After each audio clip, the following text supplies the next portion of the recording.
Yo, what up? Welcome to Unmastered, the podcast where I get to chat with the contributors to the hip hop culture, the culture that we love. I'm your host, Attendee Zimbandu, aka the Outro Poet.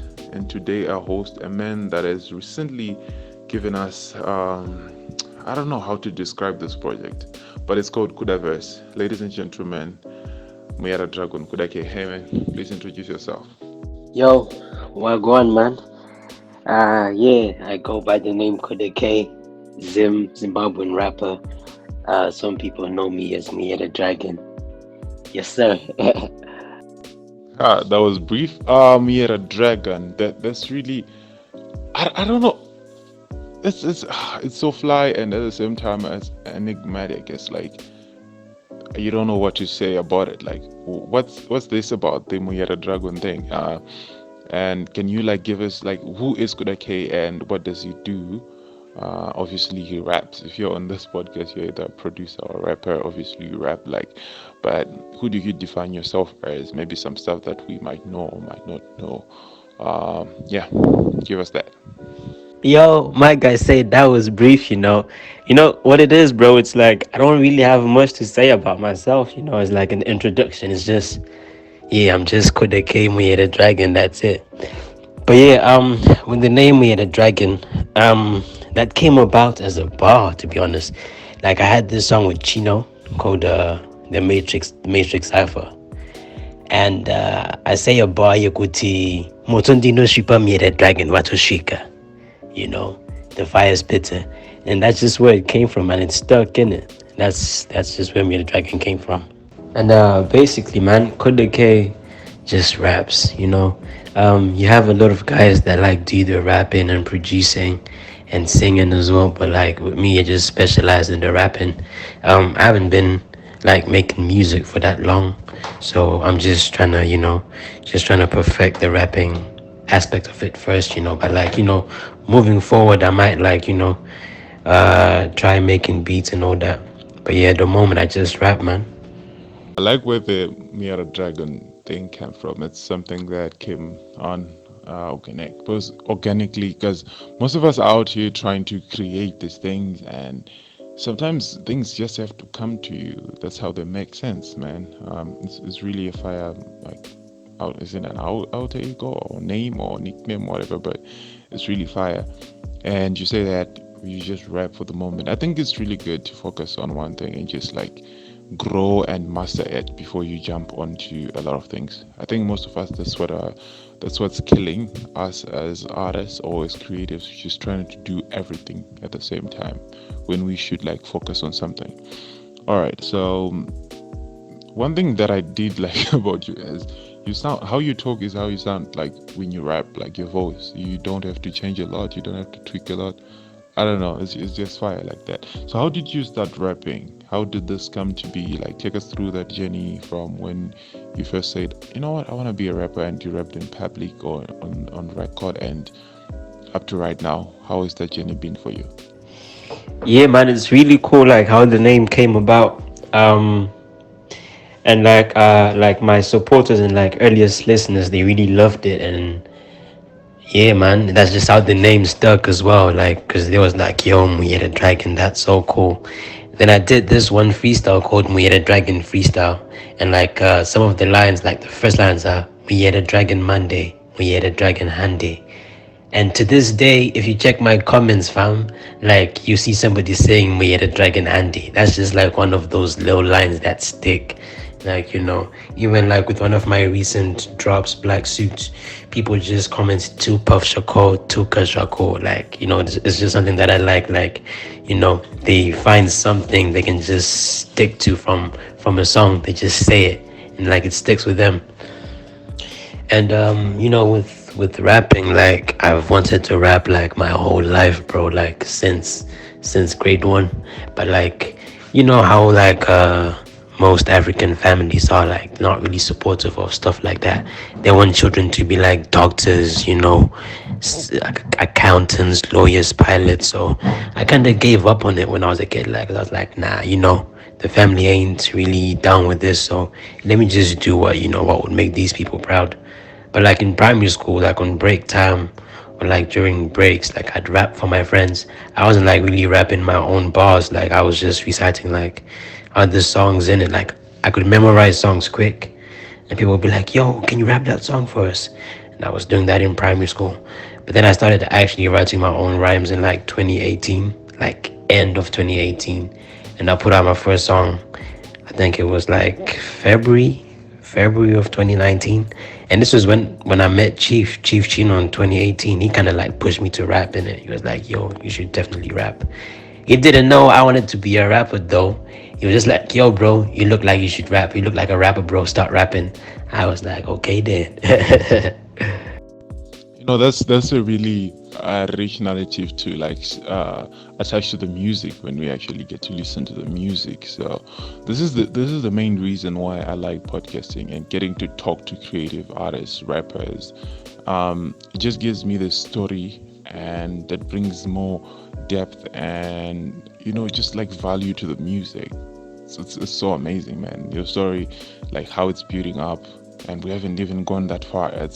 It's just inspiring to hear some of the things, how they come to be, how people were like picking up that you could be a rapper, you could be doing this, and you're actually on your like on the way of like trying to figure out that and how you can do that.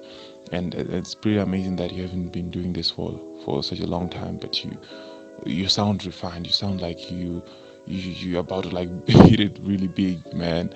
Um, so, all right, you took us through how you started, how people were picking up this sense of you wanting to be a rapper and all that stuff. Now, let's talk about you. You said you dropped your first single around 2019, early 2019. I'm not sure if I heard that correctly. So, what has made the path between that and now to you releasing Kudaverse in 2021? Take us through the journey from the first single to right now. What are some of the tracks that you released? What are some of the people that you made it featured on their songs, featured on your songs, videos, performances? What has been going on between the first single and the latest project? Yo, first off, I just want to say like I'm glad that you think the music sounds great. Like in your words, you said refined. With me, it's like I practice a lot. Like every day I wake up, from the moment I'm okay, not from the exact moment, but like I wake up, go brush my teeth, get into the shower. While I'm taking that shower, I put on an instrumental. And in my head, like I'm coming up with the cadences and the flows, and like I might just come up with a few bars. I might not spit it like physically, like spit out the bars, but like it's in my head, and like throughout the day, I'm just playing instrumentals all day, all day, all day. So like I just practice a lot, man. You know. And from the time I dropped my first single, um, it was a song called Sugar Daddy K. And at that time, like I was really active. Like I was dropping. Okay, think about it. It wasn't that active, but like compared to now, it was a bit. But yeah, I was dropping like a song almost like every month. So I dropped Sugar Daddy K, then I dropped a song called My One Paden, which was like that was a fan favorite like back in the day. They still love that song to this day. To which looking back, like I don't really like those songs, but like yeah, they love those old songs. It was Sugar Daddy K dropped My One Paden, then I followed up with I think it was Vano Gutsirira, either Vano Gutsirira or Dikembe Mutombo, between the two. And then there was a song called Flows. And then I think some time after that I did a song with Chino called Initerere, Infambe Initerere. And I did one show. I've only performed once in my life. I did one show and it was in front of like I think about 10 people, to be honest, but like yeah, it was fun, man. Like the song Dikembe Mutombo was really fun to perform because it has like a lot of energy to it, so I was like really jumping up and down on the stage. And I went on to put out more music, man. And then pandemic came, so now during the pandemic now was when I was doing a lot more practice because I had like literally nothing to do. I was just sat in the house every day just writing, listening to beats all day. And then when the pandemic got what's it called when the lockdown got lifted, I could go to the studio now, and I recorded. I was gonna drop a tape called Muyera Dragon, But then I didn't drop it. I dropped the songs as singles because at that point I was still using like YouTube beats. So I couldn't like really like distribute the music. So I then found a guy called Portland who's now making my beats. So I was like, I'll just put out these songs as singles and I'll just work on that album with Portland, and that's how Kudaverse came about. But like during the pandemic now, that's when I like really found my sound, my style, perfected like my flows and cadence and everything. And I made a Zimboy Living. That was like a bit before the pandemic, but like Zimboy Living, like Irvine, Life It Is Simple, Division, Oh Black, Purple, like those are kind of like songs that really like kind of like capture my sound, and I made that sound like during the pandemic. I've also done features. I have a feature with a guy called DKC. The song is called 6 to 6. Um, it's on his Heady Master project. I think it's available everywhere. Um, I don't know if I should say this, but I have a song with Six the Law. It's not out yet, but I don't know when he's gonna put it out. But yeah, he's gonna handle that. Obviously Chino, that's my guy. We've got songs. I have a song with a guy called Anima. Yeah, definitely working on more features, man. You'll be seeing more Kuda K features this year and the next. The pandemic is obviously terrible. The coronavirus is slowing down a lot of things, taking a lot of lives, RIP. And I don't know, the lockdown gave creators more time outside of their jobs, outside of school and everything, to just sit down and create. At first it was hard because most people draw their inspiration from like going out and experiencing things outside, but we're experiencing things inside with the people that we love, with the people that are around us, and this give us more to create from. Because that's when I started my podcast. I also released my own project as an artist and all that stuff, and I realized that most people develop a different image, branding, and all that stuff during the pandemic. And I'm glad that to hear that you also were going through that process, and the music, how it came to be, and the album and the mixes that we didn't see. I hope we see it in the future. And the features, obviously, if it's Six the Low, man, the man, talented, I don't know, talented producer, talented rapper, just said him on the podcast. Yeah, a lot of stuff that you were talking about there, but I want to ask this. It's totally out of topic, but I want to ask this. So since the start of the podcast, I've been hearing something about your man. You keep saying man, man, and the accent is definitely not Zimbabwean, bro. Like, I want to say Australia, but then nah, I want to say the UK because I've been listening to the new Dave album. We are all alone in this together. I'm like, I'm catching those UK vibes. Like, what's up, man? Like, I don't know if you're comfortable saying this, but where you at? Yeah, man. The lockdown just really gave me time to just be be on my own, be to myself, and just like work on my craft. And it just helped with like as I was saying, like the practicing because I had nothing to do all day. Just just practice. And with the mixtape I was talking about, the Muyera Dragon mixtape, it's out, bro. But it's not out as a mixtape. It's out as singles. Like I just put them out as singles, and some of them are like EPs, like two track EPs. So the first one is called Two Pack. The other one is called Pack Two. So yeah, it's all on SoundCloud. I won't be distributing it anyway because like I don't really own like the rights to those beats. So yeah, it's just all on SoundCloud.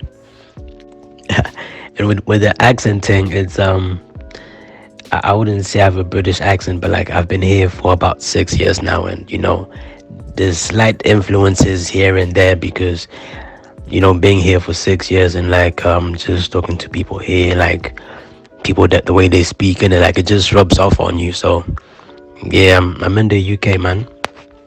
6 years is a long time, bro. Like, obviously, your accent is gonna like change, like to suit. It's how we are as human beings. Bit by bit, we adapt, and we are more like what's around us, and it's always gonna change. And that's the question. We're listening to Kudaverse and your music that I was able to get access to. There doesn't seem to be a lot of drill going on, of which drill is not a new thing in the UK, but it's like infiltrating a lot of like hip hop communities around the world. Even in here in Zimbabwe, we've got the votes, we've got the street poets and other people that are doing like the drill sound.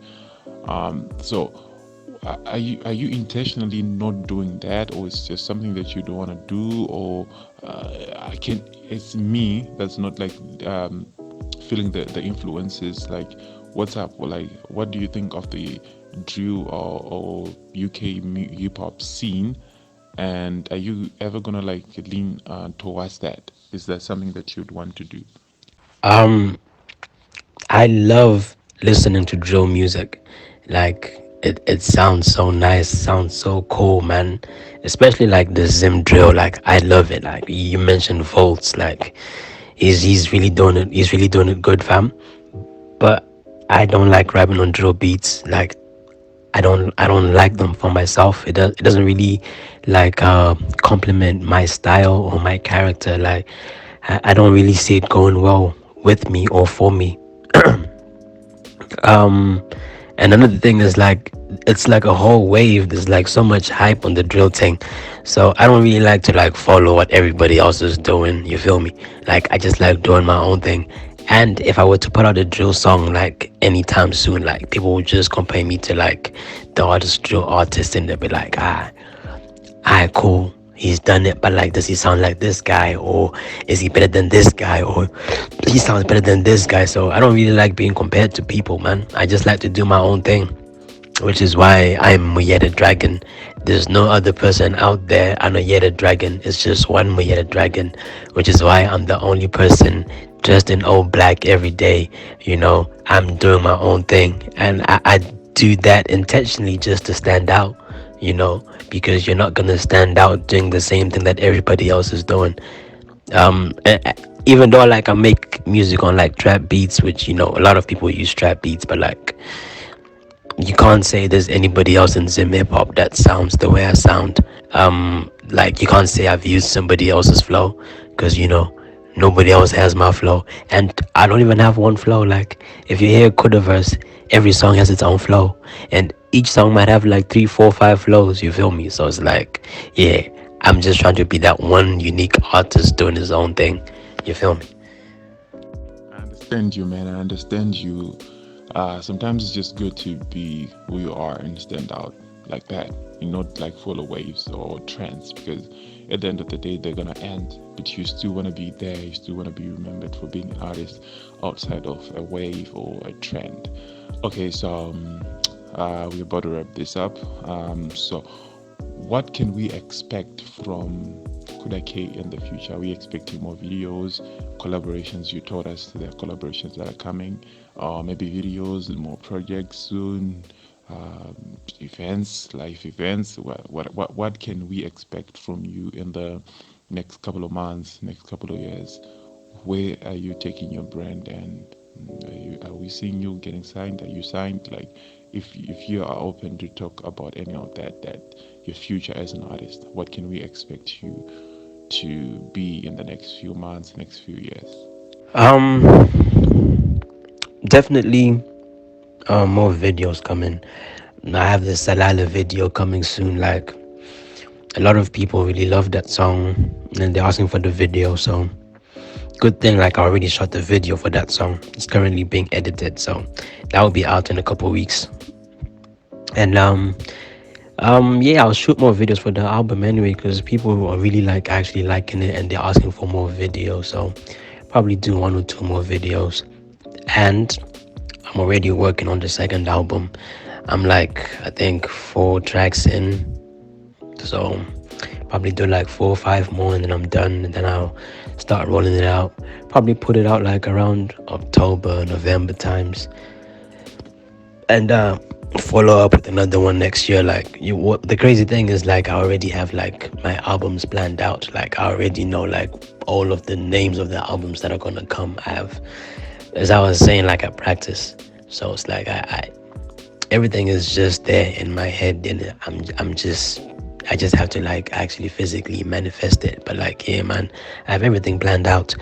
I'm not really sure about like events, but I'm doing a couple shows next month, but it's gonna be in the UK though. So like my audience is largely in Zim, so they won't be able to see that. But like I'll probably post videos on my Instagram. But if I do come to Zimbabwe though, like I really want to do shows because I love performing, man. And I only performed once and I loved it. But yeah, um, I'm currently independent and I hope it stays that way. I don't want to sign to nobody, man, to be honest. If I'm ever going to have a deal, it's going to be some sort of management deal. But yeah, um, definitely trying to be independent for as long as I can. It's important to stay independent as an artist. You have your liberties because these labels are treating these artists like slaves for real. Like you see how some of these artists are putting out albums after albums, and there's not even substance. It's just to like fulfill certain obligations they have to the labels, which is crazy sometimes. So yeah, I do get what you mean, and we do expect more, and the albums will be waiting for them, and keep them coming. So, I want to ask about your influences. What are some of the people that you look up to musically that you listen to, maybe from Zimbabwe, maybe from around the world, rappers, producers, maybe singers, songwriters, anybody?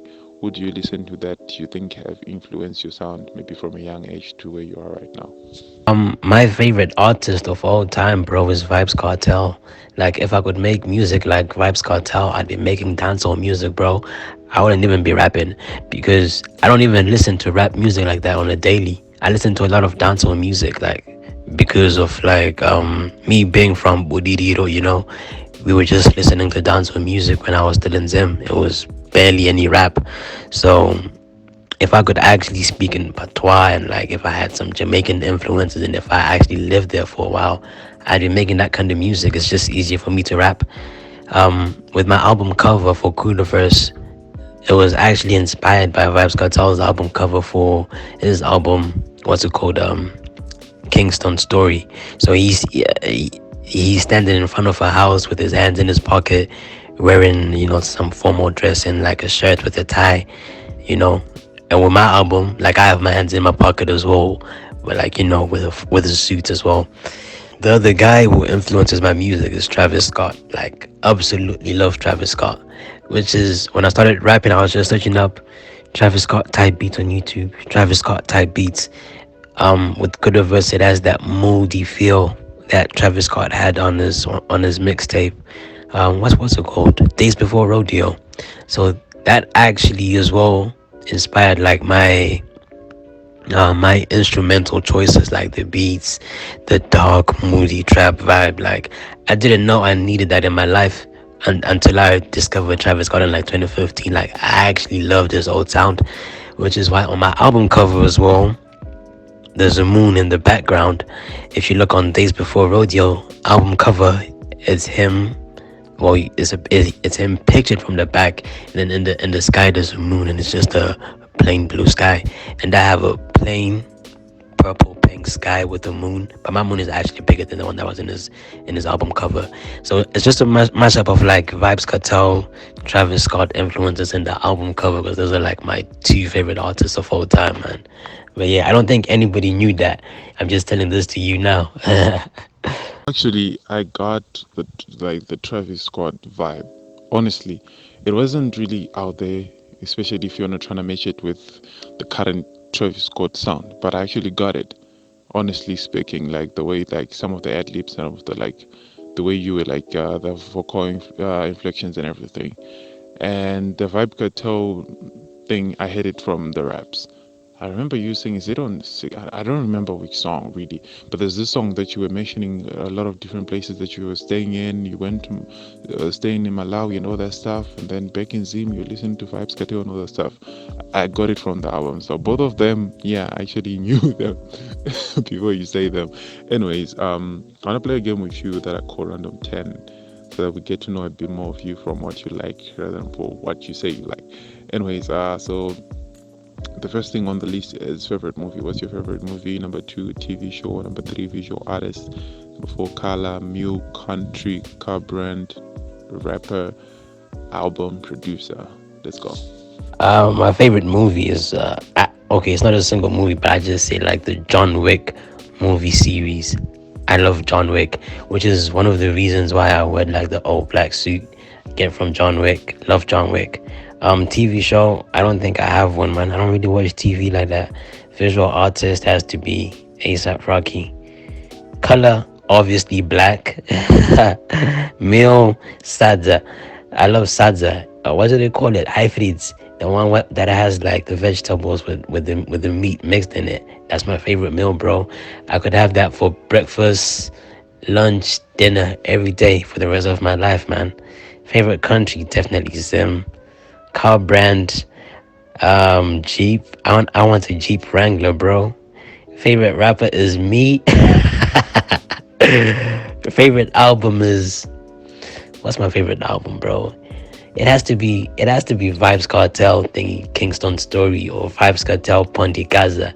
Like I think that's it, man. And favorite producers Portland. Yeah. I see you getting high on your own supply, man. And by TV show, I mean John Wick. Yeah, John Wick, the trilogy so far has been amazing, man. We wait for the next one. And by TV show, I don't mean like TV literally. Nobody watches TV anymore. I'm talking about web series, TV, Netflix, Hulu, Disney Plus, whatever you watch. Yeah. So we've reached the end of the podcast. I don't know if you have some words that you want to say to someone who has been listening to the podcast, maybe your fans, your family, your friends, or listening to support. What should you want to say to them as maybe words of thanks? Yeah, bro. I don't watch any series at all, man. I don't really like series because like they take too much of my time. Like I like to watch a movie and be done in the hour, and just wrap it up. Series, they take too much time, and like I don't really have that much time for that because I really be wanting to get back to my beat and just write more raps. So I don't watch series, man. And to anybody listening that's been listening, man, I want to say shout out to you. You feel me? Yeah, and a big shout out to like my supporters, man. Like I really wouldn't be doing this if it weren't for like people that actually like really love my music, and they just give me like feedback, and people tell me like, yo, I like this song, and like I feel like I know you because you said this in the song and I relate to it, and like you know I just really do this for my supporters, to be honest, man. They just keep me going. So for the people that listen to my music and love it and give me feedback, and because I really talk to my supporters like on a daily, like I actually talk to my peoples. So yeah, much love to you guys, man. Disappointed, man. I personally live for TV shows. Like they give me certain experiences. Because I'm a homebody, I don't go out that much, and I get time to create. I spend maybe 20-30% of my day creating, maybe 30 sleeping, and 10-20% of it like I'm watching TV shows, I'm listening to music. That's just me, bro. Like, but anyways, thank you so much for being on the podcast. It means a lot for you pull through and doing this with me, man. I know you've got as you said, you don't have time for a lot of things, but you made time for the podcast. Thank you so much. It means a lot. And I do hope and I pray for you, and yeah, put in a good word with the Lord Almighty that you get to achieve what you're looking for and just advancing your career as an artist, man. This has been Tetenda Zimbandu with the Heat Trader, and this has been Unmaster, the podcast where we get to chat with the contributors of the hip hop culture.